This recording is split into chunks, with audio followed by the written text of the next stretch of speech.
جو کہ پہلے بھی جبرائیل کو پہچانتا تھا، ان کے گھوڑے کے قدموں کے نشان پر نظر رکھنے لگا۔ اسے معلوم تھا یہ مخلوق معمولی نہیں، یہ اللہ کے بڑے عظیم فرشتے ہیں۔ سامری نے دیکھا جہاں جہاں جبرائیل علیہ السلام کے گھوڑے کے قدم پڑتے ہیں وہاں فوری طور پر سبز گھاس اگاتی ہے۔ یہ منظر دیکھ کر سامری حیران بھی ہوا اور خبردار بھی۔ اس نے خاموشی سے وہ مٹی اٹھا لی جو جبرائیل علیہ السلام کے گھوڑے کے قدموں سے چھو کر گزری تھی۔ یہ مٹی عام نہ تھی، یہ زندہ مٹی تھی، اس سے آواز آتی تھی، حرکت ہوتی تھی۔ اسی مٹی کو سامری نے ایک تھیلے میں رکھ لیا اور تھیلے میں وہ مٹی بھی مسلسل ہلتی رہی، گویا اس میں کوئی طاقت، کوئی روح موجود ہو۔ ادھر جب موسیٰ علیہ السلام کوہ طور پر جا چکے تو سامری نے ایک گہری اور شیطانی چال چلنے کی تیاری کی۔ اس نے سب سونا اور جیورات کو پگھلایا اور ایک بچڑے کی شکل دی، ایسا سنہرا بچڑا جیسے گائے کا خوبصورت بچہ ہو۔ مگر صرف یہی نہیں، اس بچڑے کے اندر اس نے وہی خاص مٹی ڈال دی، جبرائیل علیہ السلام کے گھوڑے سے لی ہوئی جاندار کھنکتی ہوئی مٹی۔ اور جیسے ہی مٹی بچڑے کے اندر بند کی گئی اس کے اندر ایک گونجدار آواز نکلنے لگی، ایسی آواز جیسے کوئی زندہ مخلوق بول رہی ہو۔ قوم بنی اسرائیل یہ منظر دیکھ کر حیران ہو گئی۔ یہ کیسا جادو ہے، یہ کیسا کرشمہ ہے؟ سارے لوگ اس عجیب و غریب بچڑے کو دیکھنے کے لیے جمع ہو گئے اور یہیں سے خطرناک فتنہ جنم لینے والا تھا۔ اب سامری نے وہ کام کیا جو فتنہ پرور لوگوں کی اصل پہچان ہوتا ہے۔ اس نے سب لوگوں کو اکٹھا کیا اور باقاعدہ اعلان کیا کہ اے لوگو، جس خدا کی عبادت موسیٰ کرتا ہے اور جس خدا کی طرف وہ تمہیں بلاتا ہے وہ یہی ہے، یہی سنہرا بچڑا۔ نعوذ باللہ۔ اب ذرا سوچئے، یہ وہی بنی اسرائیل تھے جو کچھ عرصہ پہلے گائے کی پوجا سے توبہ کر چکے تھے اور توحید کا دامن تھام چکے تھے، مگر جب انہوں نے دیکھا کہ ایک بچڑا خالی سونے کا، انتہائی حسین اور اس کے اندر سے آوازیں بھی نکل رہی تھی، تو جاہل اور کمزور ایمان والے لوگ اس فتنے میں بہک گئے اور وہ بچڑے کو سجدہ کرنے لگے۔ ادھر 40 دن گزرے اور حضرت موسیٰ علیہ السلام اللہ سے ہم کلام ہو کر ہاتھوں میں تورات لیے واپس بستی میں تشریف لائے، مگر جو منظر انہوں نے دیکھا وہ ناقابل یقین تھا۔ وہ قوم جسے وہ اللہ کی توحید کی طرف لے کر آئے تھے اب دوبارہ شرک کی گہرائیوں میں جا چکی تھی اور ایک بے جان بچڑے کے آگے جھک رہی تھی۔ حضرت موسیٰ علیہ السلام پر غضب جلال طاری ہو گیا۔ غصے میں آگ ببولا ہو کر انہوں نے اپنے بھائی ہارون علیہ السلام کی داڑھی اور سر کے بال پکڑ لیے اور انہوں نے جھنجھوڑتے ہوئے فرمایا، تم نے انہیں روکا کیوں نہیں؟ یہ گمراہی میں کیسے چلے گئے؟ حضرت ہارون علیہ السلام نے بڑی عاجزی سے عرض کیا، جیسا کہ قرآن مجید میں آیا ہے، اے میرے بھائی، قوم نے مجھے کمزور سمجھا اور قریب تھا کہ وہ مجھے مار ڈالتے، تو آپ دشمنوں کو مجھ پر ہنسنے کا موقع نہ دیں اور مجھے ظالموں میں شامل نہ کریں۔ حضرت موسیٰ علیہ السلام نے جب یہ سنا تو ان کا غصہ ٹھنڈا پڑ گیا اور انہوں نے اپنے بھائی کے لیے رحمت اور مغفرت کی دعا مانگی۔ پھر انہوں نے وہی سنہرا بچڑا اٹھایا اور اسے توڑ دیا، پھر جلا کر راکھ بنا دیا اور اس کی راکھ کو دریا میں بہا دیا تاکہ فتنے کا کوئی واقعات نہ بچے۔ اس واقعے کے بعد حضرت موسیٰ علیہ السلام نے تحقیق کا آغاز کیا کہ یہ سنہرا بچڑا کس نے بنایا، کس نے قوم کو دوبارہ شرک میں مبتلا کیا۔ چند ہی دنوں میں معاملہ واضح ہو گیا۔ لوگوں نے بتایا یہ سب کچھ سامری جادوگر کا کیا دھرا ہے۔ اسی نے سونا پگھلا کر بچڑے کی شکل دی اور اسی نے بچڑے میں ایسی مٹی ڈالی جس سے آوازیں نکلنے لگی۔ حضرت موسیٰ علیہ السلام نے فوراً قوم کے سامنے سامری کو بلوایا۔ جب وہ آیا تو آپ نے سخت لہجے میں سوال کیا، بتا یہ بچڑا کیا تھا، یہ کیا شرارت تھی؟ اب سامری نبی کے سامنے جھوٹ بولنے کی ہمت نہ کر سکا۔ اس نے صاف الفاظ میں پوری حقیقت بیان کر دی۔ اس نے کہا، جب میں نے دیکھا کہ جبرائیل علیہ السلام کے گھوڑے کے قدم جہاں بھی پڑتے تھے وہاں پلک جھپکتے گھاس اگاتی تھی تو مجھے احساس ہوا کہ یہ مٹی عام مٹی نہ تھی، اس میں کوئی خاص تاثیر ہے۔ میں نے وہ مٹی اٹھا لی، اپنے تھیلے میں بھر لی، پھر جب لوگوں نے مجھے سونا دیا تو میں نے بچڑا تیار کیا اور اس کے اندر وہی مٹی ڈال دی، پھر وہ مٹی بچڑے کے اندر کھنکنے لگی اور آواز آنے لگی۔ لوگ سمجھنے لگے کہ بچڑا زندہ ہے اور انہوں نے اسے سجدہ شروع کر دیا۔ یہ سن کر حضرت موسیٰ علیہ السلام کا غصہ آسمان کو چھونے لگا۔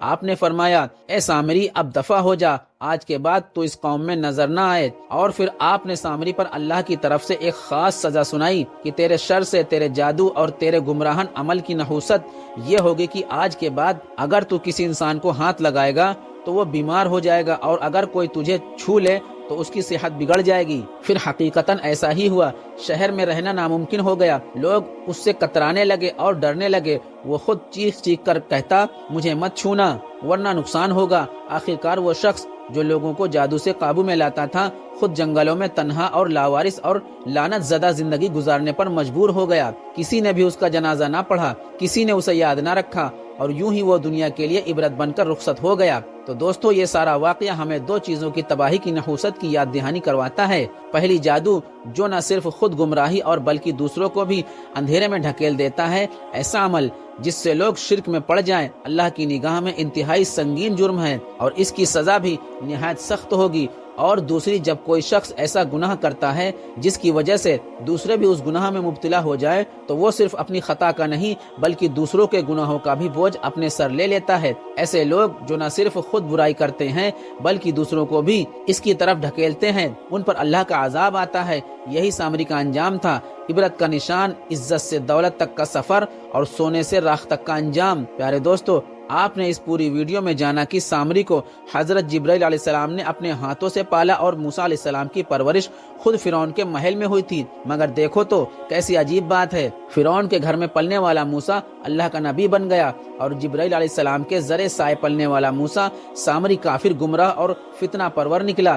دیکھ لیجئے، موسیٰ سامری جسے حضرت جبرائیل علیہ السلام جیسے جلیل القدر فرشتے نے پالا، مگر وہ آدمی بدبخت نکلا اور اسی بدبختی نے اسے کفر کی گہرائیوں میں ڈھکیل دیا۔ اور دوسری طرف حضرت موسیٰ علیہ السلام کو جنہیں ایک بدترین کافر یعنی فرعون نے پالا، وہ نیک بخت تھے اور اللہ کے عظیم رسول بنے۔ تو اصل بات پرورش کی نہیں ہوتی، اصل بات دل کی ہے، نیت کی ہے، تقدیر کی لکیر کی ہے۔ معزز خواتین و حضرات، آپ کو یہ جان کر حیرت ہوگی کہ آج بھی کچھ دھرموں میں سامری جادوگر کو اپنا بھگوان مانتے ہیں۔ جی ہاں، وہی سامری جس نے حضرت موسیٰ علیہ السلام کی غیر موجودگی میں بنی اسرائیل کو بہکا کر بچڑے کی پوجا کروائی تھی۔ لیکن سوال یہ ہے کہ آخر کچھ دھرموں میں اسے بھگوان کیوں مانتے ہیں؟ اس کی بڑی وجہ یہ ہے، گائے کا وہ بولنے والا مجسمہ جو سامری نے بنایا تھا، اس بچڑے کے مجسمے نے آواز نکالی اور اس حیرت انگیز منظر کو دیکھ کر لوگ یہ سمجھ بیٹھے یہ کوئی الہی معجزہ ہے۔ معاذ اللہ، یاد رکھیں یہ سامری کا جادو تھا، ایک چال تھی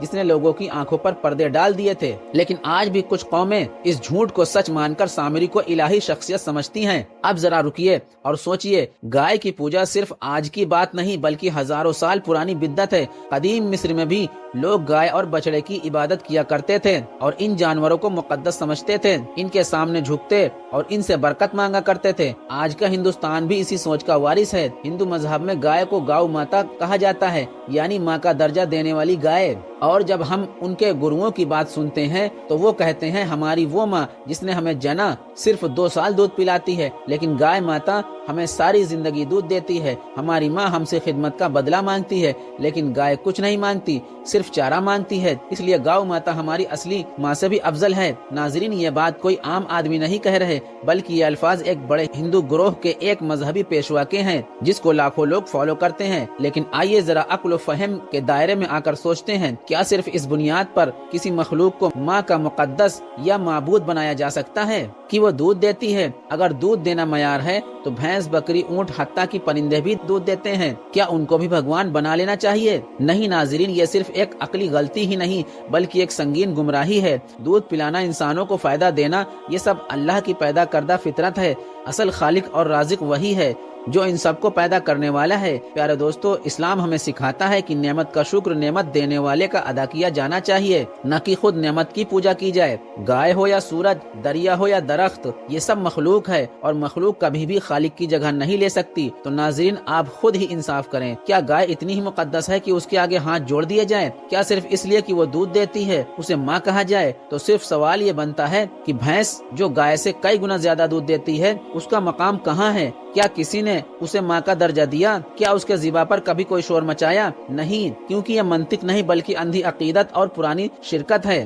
دراصل ناظرین، جب انسان ایک چیز کو اپنا معبود مان لے تو چاہے وہ پتھر ہو یا جانور یا انسان، تو پھر عقل و دلیل اس کے دروازے سے واپس لوٹ جاتی ہے، پھر وہ چیز مقدس بن جاتی ہے، چاہے وہ کتنی ہی بے جان کیوں نہ ہو۔ آج کے اس ترقی یافتہ دور میں بھی یہاں انسان چاند پر پہنچ چکا ہے، سائنس خلا کی وسعت ناپ رہی ہے، جہاں سمندروں کی تہ میں رپورٹرز بھیجے جاتے ہیں۔ کسی انسان کو دیکھیں کہ کبھی وہ پتھروں کے سامنے سجدہ کرتا ہے، کبھی بندر کے آگے ہاتھ جوڑتا ہے، کبھی زہریلے سانپ کو دودھ پلاتا ہے اور کبھی اپنے جیسے انسان کو خدا بنا کر اس پر چڑھاوے چڑھاتا ہے۔ ناظرین، ہم کسی خاص مذہب یا قوم کی توہین نہیں کر رہے، ہم تو صرف یہ پوچھ رہے ہیں کیا اسلام، ترقی، سائنس، تعلیم اور شعور، ان سب کے باوجود انسان آج بھی اندھی عقیدت کا غلام ہے؟ دنیا کی بڑی بڑی یونیورسٹیوں سے فارغ تحصیل افراد، ڈاکٹرز، انجینئرز، پروفیسر جن کی زبان پر سائنس کی باتیں ہوتی ہیں، وہ بھی جب اپنی روایتی عقیدے کی بات آتی ہے تو پتھر کے آگے ماتھا ٹیکنے میں شرم محسوس نہیں کرتے۔ اور حیرت تو یہ ہے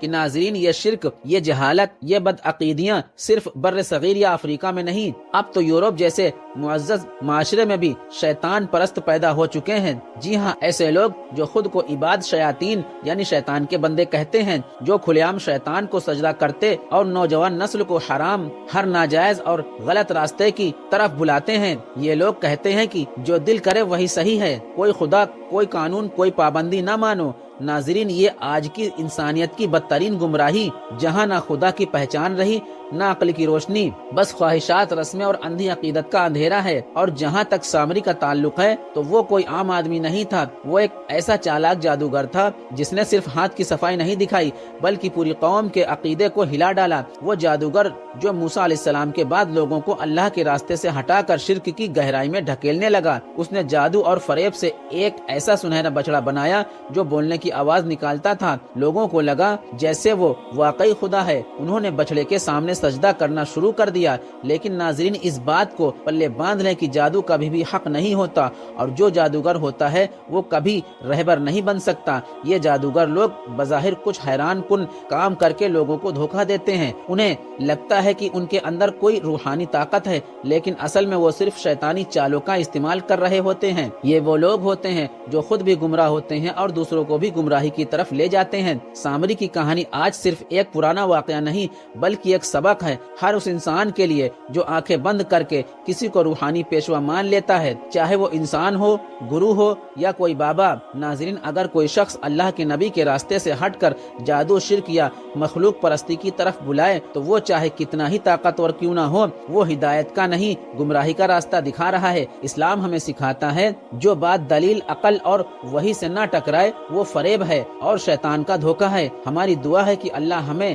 ہر قسم کے شرک، فریب اور گمراہی سے محفوظ فرمائے، ہمیں سچ اور جھوٹ میں فرق کی بصیرت عطا فرمائے، ہمیں ان لوگوں کی چالوں سے بچا لے جو ہمیں اللہ کے راستے سے ہٹا کر بت پرستی، جادوگری اور گمراہی کی طرف بلاتے ہیں۔ یا اللہ، ہمیں صرف اور صرف تیرے لیے جینے اور تیرے لیے ہی سجدہ کرنے والا بنا دے، ہمیں علم بھی عطا فرما اور عمل کی توفیق بھی دے، اور ہمارے دل کو توحید کے نور سے منور کر دے۔ آمین ثم آمین۔ پیارے دوستو، اگر آپ کو یہ ویڈیو پسند آئی ہو تو ویڈیو کو لائک کرو، شیئر کرو، چینل کو سبسکرائب کرو۔ تو ملتے ہیں پھر کسی اگلی ویڈیو میں۔ آپ سب اپنا بہت سارا خیال رکھیے۔ اللہ حافظ۔